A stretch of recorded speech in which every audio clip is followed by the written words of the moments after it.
Kepolisian Resort Bovendigul menggelar press release pengungkapan tindak pidana pemalsuan atau manipulasi dokumen SIPD RI Pemda Bovendigul. Media-media yang ada di Kabupaten Bovendigul diminta memperhatikan informasi yang dipublikasikan harus sesuai dengan kode etik jurnalistik.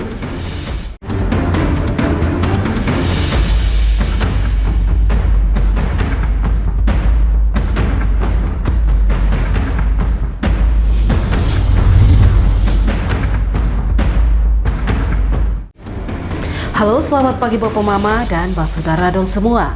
Senang sekali saya Romana Krisya Bermasi dapat kembali hadir di hadapan Anda dalam tayangan Infodigul edisi hari ini, Kamis 13 Februari 2025. Selain dua topik berita tadi, sejumlah berita akan kami hadirkan untuk Anda. Dan inilah Infodigul selengkapnya.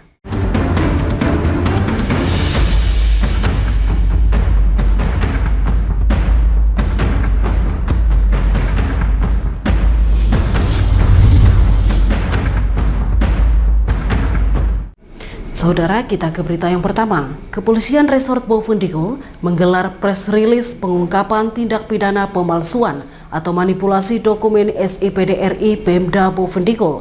Dalam hal ini, ditetapkan dua tersangka yang dinilai melanggar Undang-Undang ITE tentang informasi dan transaksi elektronik dengan ancaman hukuman 12 tahun penjara. Kasus ini berawal dari laporan informasi dan laporan polisi yang ditindaklanjuti dengan laporan hasil penyelidikan, surat perintah penyidikan, dan surat perintah penyidikan lanjutan. Diketahui modus operandi kasus ini terjadi pada 22 Januari 2025, di mana tindakan ilegal berupa manipulasi dokumen dalam SIPD Kabupaten Bovendigul.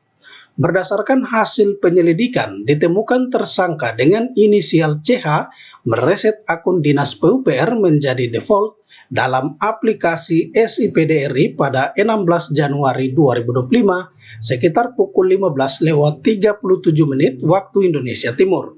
Usai mereset, tersangka CH masuk ke aplikasi SIPD RI menggunakan akun Kepala Dinas PUPR dan menambahkan bagian baru serta mengatur operator untuk menginput rincian kegiatan tertentu dengan akun operator Dinas PUPR melalui paspor tertentu.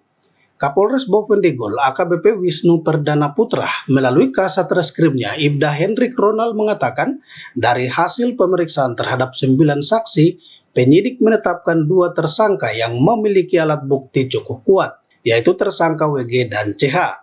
Barang bukti diantaranya 1 unit HP Samsung Fold 6 warna navy, 1 unit iPhone 14 Pro warna hitam beserta kartu Telkomsel, 1 unit tablet warna silver, 1 unit iPhone 14 Pro Max warna ungu, 1 unit router WiFi warna putih, 1 unit laptop warna abu-abu dengan prosesor i5 dan RAM 16 GB. Setelah melaksanakan kegiatan tersebut, kami memanggil saksi-saksi dengan inisial NY, saksi RN, saksi MT, saksi WNS, saksi FT, saksi inisial AYD, saksi inisial WG, saksi inisial CH, dan saksi inisial SS. Dari 9 tersangka berdasarkan bukti permulaan yang cukup, kami menetapkan sebagai dua tersangka yang berinisial WG dan CH berdasarkan KAP dan HAN. Barang bukti yang berhasil kami amankan maupun sita adalah satu unit HP Samsung Fold 6 warna navy, nomor HP, nomor email mungkin kami tidak sebutkan. 1 unit handphone 14 Pro warna hitam. Sandi buka mungkin kami tidak sampaikan, dengan SIM Telkomsel, nomor email kami rahasiakan. Demikian. Yang ketiga, 1 unit tablet HE7C0E3G Surface Pro 7 warna silver. Yang keempat, 1 unit handphone 14 Pro Max warna Epanto, sandi buka, HP SIM Telkom, nomor seri, nomor email kami rahasiakan. Demikian. Yang kelima, 1 unit router WiFi Fiberhome warna putih made in China model KG6243C. Yang kemudian 1 unit laptop Lenovo warna abu-abu saat dibuka, device nomor Lenovo 17, prosesor Core i5, 12 GB, Intel RAM 16, device produk ID. Kemudian 1 unit laptop Lenovo warna abu-abu saat dibuka, desktop quad, prosesor Core i5, Gen Intel RAM 16, device. Sementara pasal yang disangkakan pada tersangka WG dan CH dijerat dengan pasal 35 dan atau pasal 32 ayat 1 Undang-Undang RI nomor 1 tahun 2024 tentang informasi dan transaksi elektronik. Ancaman hukuman dalam pasal ini adalah pidana penjara paling lama 12 tahun atau denda maksimal 12 miliar rupiah. Setelah barang bukti dirasa cukup kuat, Polres Bovendigul akan segera melengkapi pemberkasan dan mengirim berkas tahap pertama ke Kejaksaan Tinggi Merauke untuk proses hukum lebih lanjut. Tim Liputan Digul TV, Dedi mengabarkan. Sementara itu, Bapak Mama Polres Bovendigul kembali ungkapkan kronologi penetapan 2 tersangka dengan inisial WG dan CH dalam tindak pidana terhadap akses ilegal pemalsuan atau manipulasi dokumen SIPD RI pemerintah Kabupaten Bovendigul. Polres Bovendigul mengamankan dan menetapkan 2 orang sebagai tersangka tindak pidana pemalsuan manipulasi dokumen sistem informasi pemerintah daerah atau SIPD RI, di mana melanggar Undang-Undang ITE tentang informasi dan transaksi elektronik. 2 tersangka tersebut berinisial WG dan CH. WG diketahui merupakan Kepala Badan Pengelola Keuangan dan Aset Daerah atau BPKD Bovendigul beserta stafnya. Kapolres Bovendigul AKBP Wisnu Perdana Putra dalam press release menyebut, para tersangka dijerat dengan pasal 32 serta 35 Undang-Undang Informasi dan Transaksi Elektronik. Ancaman hukuman yang dikenakan adalah pidana penjara maksimal 12 tahun dan denda sebesar 12 miliar rupiah. Adapun kepada para yang bersangkutan diancam dengan pasal 32 dan pasal 35 Undang-Undang ITE. Kembali nanti teknisnya dijelaskan oleh KPO Reskrim. Untuk ancaman yang kami persangkakan adalah maksimal pidana penjara 12 tahun dengan pidana atau dengan denda maksimal atau paling banyak 12 miliar rupiah. Pengungkapan ini merupakan wujud Polres Bovendigul dalam rangka membantu penegakan hukum serta memperlancar proses tata kelola keuangan daerah. Penindakan ini juga sebagai komitmen Polres Bovendigul terhadap peningkatan pelayanan yang utamanya yaitu tata kelola keuangan daerah. Tim Liputan Digul TV, Dedi melaporkan. Bapak Mama dan Pak Saudara dong semua, jangan kemana-mana, sesaat lagi Info Digul akan kembali, tetaplah bersama kami.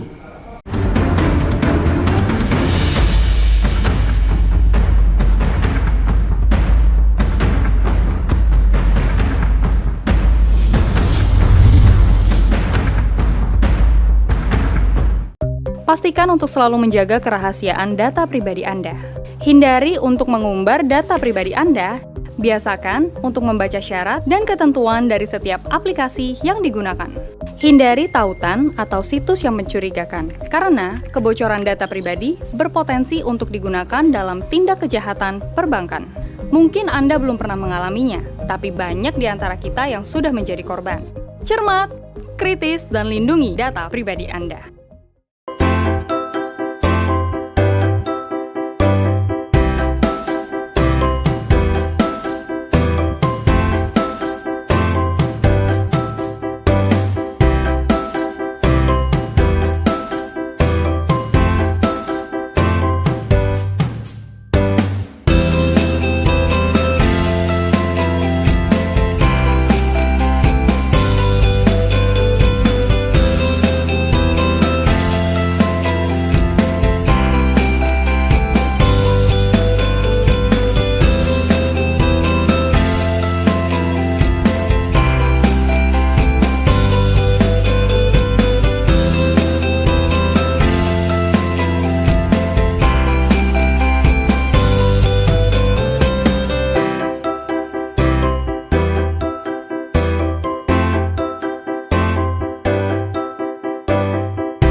Terima kasih saudara, Anda masih bersama kami.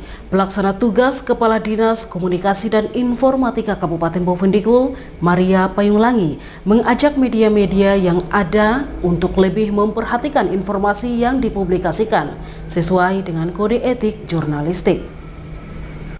Sering terjadinya misinformasi dan salah dalam penyampaian berita yang dipublikasikan oleh media-media yang ada di Bovendigul kerap membuat gaduh, terutama dalam grup jejaring sosial seperti WhatsApp, Facebook, Twitter, dan lain sebagainya.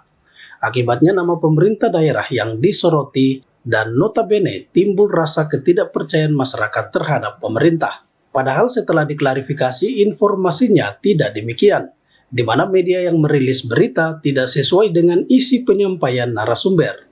Melihat misinformasi yang sering terjadi dan momentum HUT Hari Pers Nasional yang ke-79, Pelaksana Tugas Kepala Dinas Kominfo, Maria Payunglangi mengajak media-media yang ada di Bovendigul untuk lebih memperhatikan informasi yang dipublikasikan. Apabila mendapatkan informasi yang kurang jelas, wajib diklarifikasi sebelum dipublikasikan. Diketahui bahwa peran media sangat penting dan akan menjadi tolak ukur pembangunan di suatu daerah, sehingga diharapkan media harus bekerja dengan lebih memperhatikan kode etik jurnalistik. Namun saya lihat di sini di Kabupaten Bovendigul ini, setelah mereka mendengar, mereka tidak pernah ada klarifikasi begitu, sehingga apa yang didengar itu langsung dipublikasikan. Kan kita harus lihat juga, kita bisa memilah berita mana yang harus dipublikasikan dan berita mana yang mungkin kita harus membutuhkan klarifikasi.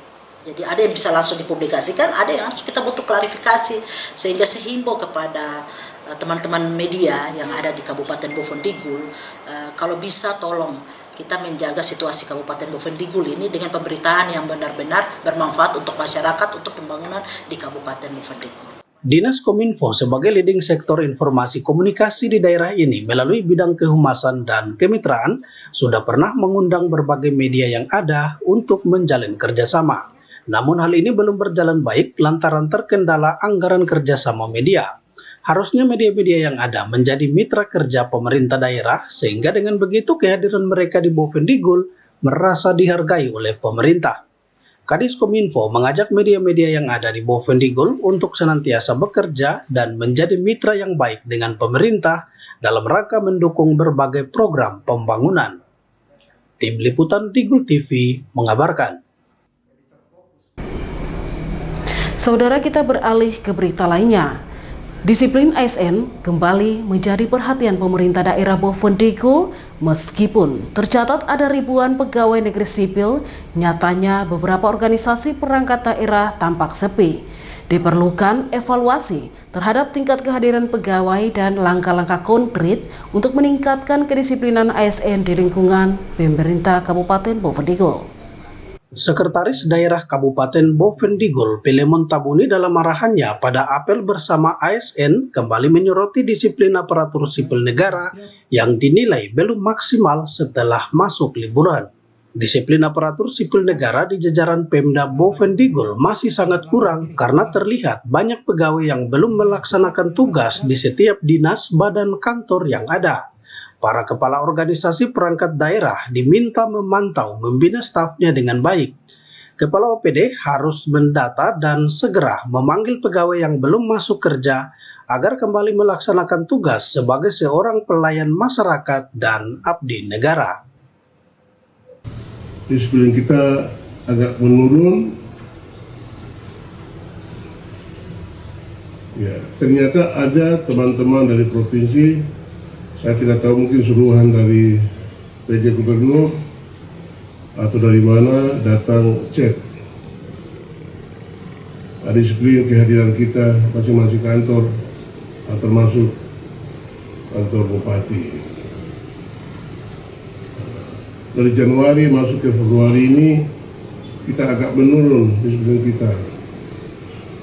Oleh sebab itu saya mau menghimbau kepada kepala OPD, seluruh staf, Bapak Ibu yang masih berada di luar Bovendigul segera memanggil saya pikir ada aturan mainnya, segera memanggil untuk secepatnya kembali ke Bovendigul untuk melaksanakan tugas. Itu yang pertama. Terhitung hingga bulan Februari ini masih ada ASN yang belum kembali melaksanakan tugas. Bahkan ditemukan banyak ASN yang berada di luar Kabupaten Bovendigul. Ada juga pegawai yang sudah kembali ke daerah namun tidak pernah masuk kantor dan mangkir kerja. Pemda Bovendigul akan mengambil langkah tegas dalam menegakkan disiplin ASN sesuai dengan ketentuan yang berlaku. Evaluasi menyeluruh akan segera dilakukan untuk memastikan setiap pegawai menjalankan tugas dengan penuh rasa tanggung jawab. Tim Liputan di Gul TV, Dedi mengabarkan. Bapak Mama dan Bapak Saudara dong semua, sesaat lagi Info di Gul akan kembali, tetaplah bersama kami.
Pastikan untuk selalu menjaga kerahasiaan data pribadi Anda.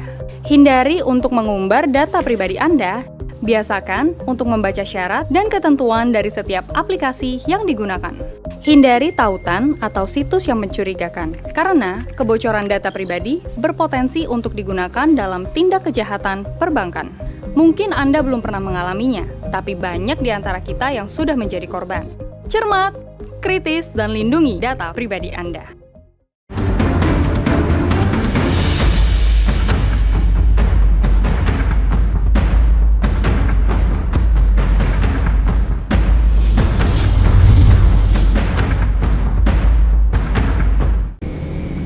Terima kasih saudara, Anda masih bersama kami. PT PLN Unit Layanan Langganan Tanah Merah tengah melakukan pemeliharaan 2 unit mesin yang tidak bisa dioperasikan, serta adanya temuan gangguan pada salah satu mesin. Kondisi ini disebabkan karena beberapa faktor seperti kondisi beban puncak yang sudah mencapai lebih dari 3 mega. Kabupaten Bovendigul terkhusus di wilayah Tanah Merah dan sekitarnya sementara waktu tengah mengalami pemadaman listrik secara bergilir. Kondisi ini disebabkan karena beberapa faktor seperti kondisi beban puncak yang sudah mencapai lebih dari 3 mega. Selain itu, manajer PT PLN Unit Layanan Pelanggan Tanah Merah, Siswanto menyebut ada juga 2 unit mesin sedang keluar sistem dan sudah waktunya untuk dilakukan pemeliharaan terkait jam kerja mesin. Selain beberapa faktor tadi, ada pula temuan pada perangkat elektronik yang mengatur tegangan listrik mengalami gangguan. Untuk maintenance, 2 mesin tersebut diperkirakan membutuhkan waktu 2 bulan. Baik itu mesin, 1 bulan ya, 1 bulan, baik itu di unit DMD maupun unit PLN itu sendiri, karena harus menunggu spare part dan material-material cadangan yang masih harus dipesan. Untuk yang kondisi gangguan, kita usahakan 1 atau 3 hari ke depan sudah ada material AVR-nya yang cocok sehingga bisa dioperasikan kembali. Karena untuk material tersebut harus diorder dari luar Merauke, bahkan di luar Papua. Jadi menunggu proses untuk mendatangkan material tersebut. Namun kita upayakan untuk kecukupan daya bisa mensuplai di Kabupaten Boven Digul agar pemadaman kembali lagi bisa kita hindari. Terkait dengan kondisi pemadaman bergilir, pihak PLN Tanah Merah menghimbau masyarakat untuk menjaga keselamatan, terutama terkait keamanan dari kejahatan, termasuk penggunaan lilin ataupun penerangan bantuan lainnya sampai kondisi listrik kembali normal. Sementara untuk estimasi pekerjaan listrik tersebut diperkirakan membutuhkan waktu sekitar 1 bulan lamanya. Tim Liputan Digul TV, Ones dan Andri melaporkan. Sementara itu, PT PLN memberikan stimulan kepada pelanggan prabayar listrik dan diskon 2 kali lipat KWH dari normalnya yang berlaku sampai dengan akhir Februari 2025. Sedangkan untuk pelanggan pasca bayar atau meter nol pulsa akan diberikan potongan tarif listrik ketika pembayaran di bulan berjalan. Stimulan atau diskon pulsa listrik bagi pelanggan prabayar atau lebih dikenal masyarakat dengan sebutan meter pulsa akan diberikan langsung setelah pembelian pulsa listrik tersebut. Sedangkan untuk pelanggan pasca bayar atau meter non pulsa diberikan potongan tarif listrik ketika pembayaran di bulan berjalan. Diskon ini berlaku sampai akhir Februari 2025 dengan ditetapkannya beberapa batasan. Diskon hanya berlaku untuk pelanggan rumah tangga dan tidak diberlakukan untuk pelanggan bisnis maupun pelanggan lainnya. KWH meter pasca bayar, untuk bulan berjalan sudah mulai, pemakaian Januari mereka mendapatkan stimulus atau diskonnya di Februari. Kemudian untuk Februari mereka mendapatkannya adalah potongan di bulan Maret ketika berjalan. Tetapi ini hanya berlaku untuk pelanggan rumah tangga, pelanggan yang lain bisnis dan lainnya tidak diberlakukan. Jadi khusus untuk pelanggan rumah tangga dari batasan daya 450 sampai dengan 2200 VA. Harapannya adalah arahan dari pemerintah untuk membantu masyarakat terkait faktor daya belinya agar masih bisa terjangkau oleh masyarakat. Tim Liputan Digul TV, Ones dan Andri melaporkan. Bapak Mama dan Pak Saudara dong semua, dengan berakhirnya informasi tadi sekaligus mengakhiri perjumpaan kita dalam Info Digul pagi ini. Terima kasih atas kebersamaan Anda dan terimalah salam persaudaraan kita, Nuk Bagen, Guk Bagenep, Guk Bagenep, Nuk Bagen. Saya ada karena kamu ada karena saya ada. Saya Roman Agnesia Bermase mewakili seluruh kerabat redaksi yang bertugas. Mohon pamit undur diri. Selamat pagi dan sampai jumpa.